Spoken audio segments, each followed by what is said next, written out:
Do you have a bunch of old magazines just kind of hanging around the house? Have you seen even more of them out there for pennies on the dollar at garage sales or even antique stores? Maybe you've even seen them for free in the trash, bundled up here, free to a good home. Would you like to know how to turn those old magazines into valuable content? Wait, would you like to learn how to turn those magazines and make money with them online? And I'm not talking about just selling them on eBay. Would you like to learn how? Stay tuned and find out.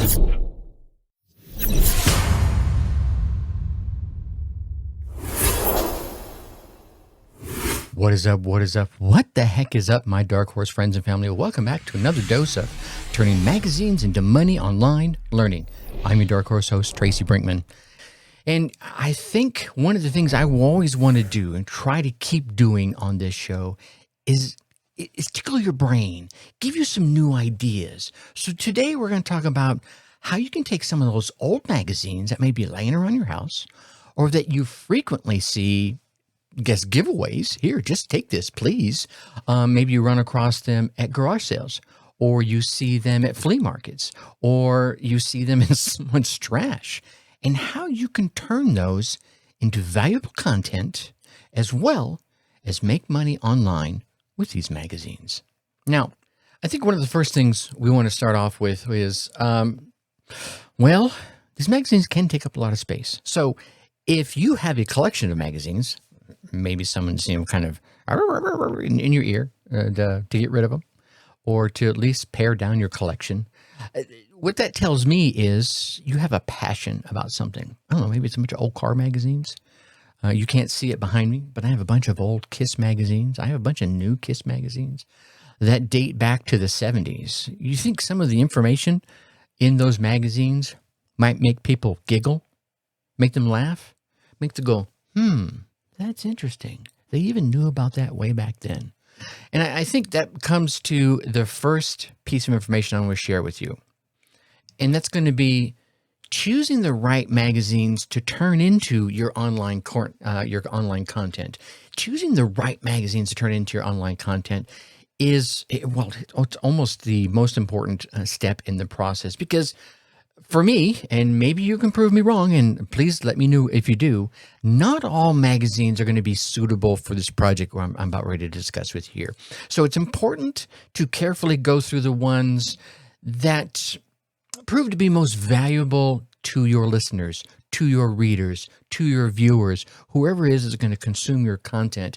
And in doing that, I want to give you a couple of tips, 4 to be exact, on how I want you to consider as you're choosing the quote-unquote right magazine. Tip number 1, relevance. All right, so let's make sure we're choosing magazines that contain information that in some way is still relevant today. This could be timeless tips in style, timeless tips in cooking, timeless tips in DIY projects, for example, right? So many folks out there are thinking about new ways to do things themselves as money gets tighter and as things are changing on the ecoscape, so to speak. So maybe you find some things that are relevant in the 70s that it becomes relevant today. Here's another thing you can think about. Maybe it's not relevant, and that's the point. Right? So many people are holding on to something that's no longer relevant. And you could take them back to 1955 in the magazine and say, yeah, this was great information in 1955. Here's what I think today, right? And you can go on that piece. So relevance, or, maybe you juxtapose it, right? Number 2, uniqueness. I want you to look for magazines that contain more unique and hard to find information, right? Maybe it's that old recipe that so many have forgotten about. Maybe there's some vintage trends out there, right, that are coming back. Historical articles, right? Some things that's not always widely available that you can bring to the forefront and say, wow, look at this gem of information that I found. And you can be the one that maybe stokes the fire to reignite it and bring it back to the forefront. Quality. tip number 3 here is I want you to consider the quality of the content in the magazine, right? Is it well written? Is it informative? There's lots of old magazines you might come across. I can think of a handful of names that are just rags. Maybe you want to peddle in that kind of information, because some of the information in those things that I'm talking about here that I'm thinking of, and I'm not going to name any names, were, I don't know, conspiracies. That's not even the right name, right? Elvis is still alive. Bruce Lee is still alive. You know what I'm talking about? Those ones. Those can be fun. Those can be a blast to share and to, debate. You could create content around that if that's the quality you're looking for. Now, if you're talking about things like car buffs, you're going to need real quality. Does the content provide some valuable insights or some tips? So I guess at the end of the day, make sure you're picking magazines that have some content that you find value in and that you think your readers, your listeners, your viewers will also find value in. And that value can be funny. It doesn't have to be purely intrinsic, improve my life value. It could be, that's interesting. I never thought about it that way. Value as well. Okay. And then tip number 4, interest, right? Think of your own interests and think of your, I guess, quote unquote, expertise when choosing the magazines, right? Now, if you're passionate about a particular topic, maybe you love knitting, maybe you love crocheting, you'll be more motivated to turn that content into valuable online content, right? So I want you to consider those 4 things as you try to choose the right magazines to turn into online content, and ensure that content that you create brings value to your audience. Now, you don't have to pick just one. Maybe you're going through your stacks of magazines going, oh my God, I get all this great fishing information, and I have all this great woodworking information. I have all this great relationship information over here. Maybe you just kind of separate them out. Wow, I'm going to start over here with this arena. I'm going to try Tracy's idea and see if it works. Yeah. Here's one thing I do not want you to do with this magazine content. This is not where this idea is going. And as I share the rest of this, you'll begin to understand it. I don't want you just to take the content verbatim and put it out there, right? There may be some legal ramifications coming with that, right? Maybe some of it's part of the public domain now. Maybe some of it's not. And you might not know which is which, and get your hiney in a ringer. We don't want you to do that. What you'll want to do is find an interesting piece of content. You're like, wow, I think this would be great to share with my audience. And then write an introduction or write a summary after you've read this old magazine content that you find valuable, that you think your readers will find valuable and relevant. Now, and when you're doing that, here, I'm going to give you a couple of tips here. When you're writing these introductions, now, the introduction to the article should provide the context, right? And set the stage for what's about to come. And you'll want to consider including information about the topic, maybe where the magazine you came across it was, where it was originally published, when it was originally published, and why you think the information is relevant right now, today, at the time you're sharing it, and hopefully even more so relevant 2, 3, 4, 5 years from now, as your content will live on, right? Especially if you're creating things like YouTube videos. Like I'll turn this podcast into a YouTube video. So I'm trying to create content that I believe will live on longer than just now, the moment you're listening to it right now. Maybe you're listening to it even a month or 2 after I've created it. I've been doing this particular podcast for 3 years now, and I'm hoping the content I've created from day one is still relevant today. And if it isn't, I'll go back and I'm going to change it. All right. Tip number 2 when it comes to this is write summaries, right? Write a brief overview of the main points of the article. This should highlight maybe any key takeaways and help the readers understand, the significance of the content without giving away any of the details, right? You want to keep all those a secret, right? A good summary, though, is only going to be a few sentences long. Now, Okay, Tracy, you said write an introduction and then write a summary. What I'm going to put in between that? Well, this is where you become the expert to your audience. You're going to put your personality into this. You're going to put your version of this content, because what I don't want you to do is just read the article. I'm going to go down here and say, here's this great article I found from 1955. It's about great homemaking tips around the home, yada, yada, yada, cleaning tips, great fishing ideas I think are still relevant today. Here we go. And then you read the article. Right? I think what you'll get is a whole lot of that. And that's not what we're here for, right? All right, so back up. You're going to write this introduction. After you've read this, you're like, man, remember, this is what I talk about. You're passionate about this topic. So there's a reason why you picked this particular article. You're going to figure out, oh man, here's the reason why I want to do this. Maybe it's just a couple of lines of teaser like I do at the beginning of this video or this podcast, however you're consuming this content. Something to hook them. You want to hook them in the first 10 seconds. Grab their interest and say, wait a minute, I got to listen to this. Just like I asked you. Do you want to learn how to make money with magazines? You're like, what? How do I do that? And now here you are listening to it. There you go. And then now you give the introduction, the hook, you drive it in there. Now you start sharing with them why you felt this information was valuable, where it was at. Maybe you show it to them. Maybe there's some key snippets that you do read verbatim, and I found about halfway through this, here's what it said. Here's why I think that's so darn important. And then you share it with them, and the key is you want to make them go, what? Yes, exactly. You're right. That's from 1976. No way. People have forgotten about that. And then you wrap that all up, and however you want to summarize that. And in that summary, you want to give them a call to action. Maybe it's try this new fishing tip. Maybe it's try this new homemaking tip. Maybe it's whatever it is, you want to wrap that up. Now, I want to give you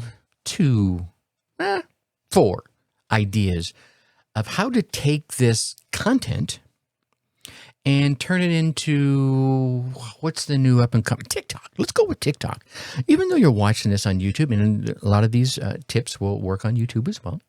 Let's say you find this great magazine and you create a blog article out of it. You create a YouTube video out of it. And you're like, now, how do I drive more people to it? Well, everyone's flocking to TikTok. So let's try that. Maybe you take the information and you create this visual summary, right? You create this visual summary using some text overlays. Beep, bap, you only have seconds here, right? Don't forget about the hook.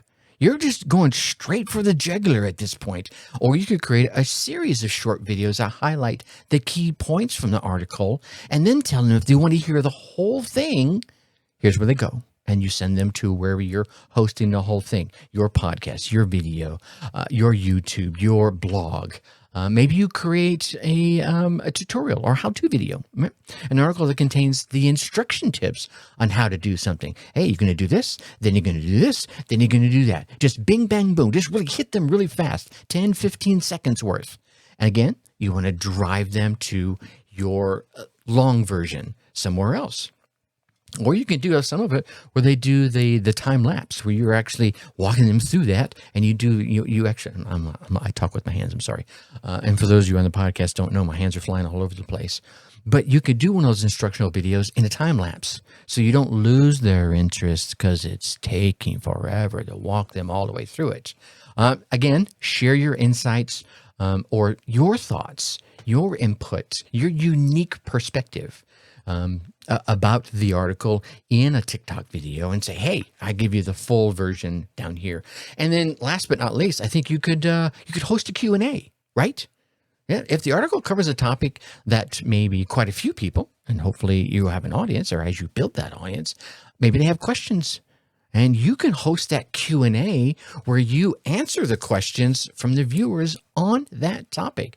That could be a great way to build your engagement with your audience, right? And prove that you're bringing the value to that audience. Now, I would love to say that I was just walking through my house and saw a stack of magazines and bing, this idea popped into my head, but that's not the fact. I read a story about a lady in the UK, and she's currently earning like £8,000 per month by reading old magazines. Yeah, right? And let me see. I'm going to pop up the old Google here and say £8,000 to dollars for my American friends. It's $9,700 by current value here today as of January 8th when I'm recording this. There you go. Now, here's what she does. She goes to the garage sales and she buys up all the old magazines that she can find. Now, she says the older, the better. And I would concur on this because obviously the recent magazines, everyone's probably already read them, right? And so if you can go back and find old magazines, like I said, I got some from the 70s here. Let's go back even further. And then she goes through them and finds the interesting articles and turns them into her own brand new content by commenting on what she read. Hear me, by commenting on what she read, not by reading it through, right? Here's an example. I tried this weird recipe from 1932, and here's what happened. What? 1932? If you're into cooking or recipes, I like cooking, that might catch your ear, right? And here's another one. 14 life hacks from World War II that will save you 500 pounds a month. Wait, what? How can life hacks from World War II save me money today? Right? You see where I'm going with this? It's these unique little curiosity sparks that pop up. 7 dating tips from 1955 that will blow your mind. What? Yeah. You see what I'm saying? So she, again, much as I've suggested to you, she doesn't copy the content, but rather she talks about what it is she read, and then she owns her own thoughts and comments and shares that with her audience. Okay? That's pretty much what I was telling you to do here. Now, she uses this content. What she's done, and I'm actually probably going to try this, is she's built these niche sites. She's built some on vintage cars, on cosmetics, and on fashion, and on recipes, and etc. There's like 10 of them I think she's already built. Actually, as I correct myself here as I'm looking down at my notes, she's built 20 of these niche sites already. She has plans to build 10 more. And she monetizes these through advertising, through affiliate products, and merch. You know, the way everyone else is monetizing everything, right? So now just imagine if she used this same content to, say, create TikTok videos, like I was just explaining a little while ago, or YouTube videos. You think she can make even more money? Yeah, this is probably one of the most unique concepts I've heard in quite some time. You could create your own niche if you have a niche that you're already working on. This is another angle you could add to it to add a whole nother extra layer of flair, right? Yeah. And here's the other thing. Once you're done with your old magazines, what do you do with them? Yeah, go ahead and put them on eBay. Sell them for a few dollars more than what you originally paid for. It's a win-win. And think about it. The possibilities here are endless. So the next time you're walking through your house, or you're at a garage sale, or at some flea market somewhere, and you see that stack of old magazines, think of your dark horse friend Tracy and the idea I just popped into your head. They might just be worth their weight in gold. Give it a try. All right, my friends, with that, I'm going to leave you as I always do. Think successfully and take action. Thank you for listening to the Dark Horse Entrepreneur Podcast. Thanks for tuning in. Check us out at www.darkhorseschooling.com. All right. My name is Tracy Brinkman.